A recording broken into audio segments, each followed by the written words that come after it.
I gotta say, how did you guys prepare for these roles? Because these are such iconic characters, and I'm curious what that was like. For me, it started with the animated series. I wanted to go back to the source, and I watched almost all of them. And then I thought about, the ways that Ozai parented and the ways that he must have felt inadequate because he has such an unabashed quest for power. And most of the time, I don't want to generalize, but I think for him, he was trying to fill a hole with something that didn't get filled in, maybe with his own family, or he didn't have a sense of love from somewhere else. And maybe that's a deeper answer than you wanted, but I really feel like that kind of overcompensation has to come from somewhere. What about you, Paul? Yeah, you've got some zingers in there and everything. No research. Pretty much made it up on the spot. No, I went right back to this, like Daniel said. You go right back to the source material because it's so rich right there. And so I did the immediate rewatch and sort of went through, and then waiting for the scripts to come in and seeing. For myself, the relationship between Zuko and Iroh, that for me was the paramount. You had to focus on that, because if that dynamic, if that chemistry isn't there, that relationship doesn't ring true, then it falls flat. So that was a priority. It's just making sure that the love that Iroh has for Zuko is front and center.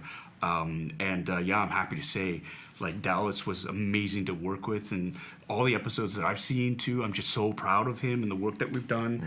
That's the dream, and that's a weight lifted too, right? Because fans, they can be your biggest supporters, or they can come after you with the pitchforks and torches, right?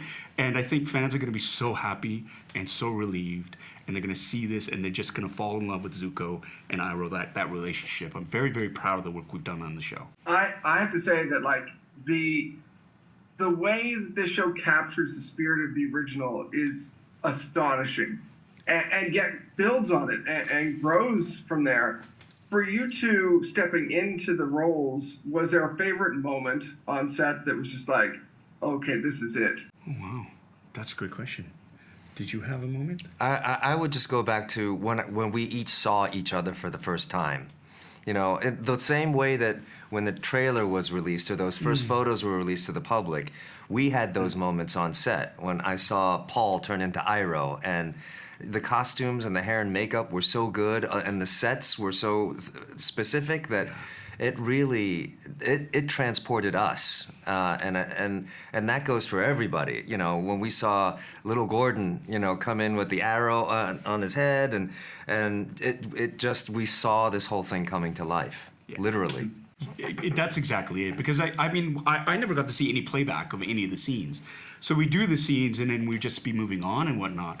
And the sense of scale and scope, we were on this the largest virtual stage in North America at the time, right? I think it still might be. And when you're on a set like that with practical sets and this big digital background there, and you're looking in awe around it, and here you are, you're acting on a scene in a beloved franchise with talented actors looking like $1 million in the costumes and the makeup, and you're just in that world. Those are heady times. And I remember just sort of saying to Dallas, soak every second of this in, because this does not happen all the time.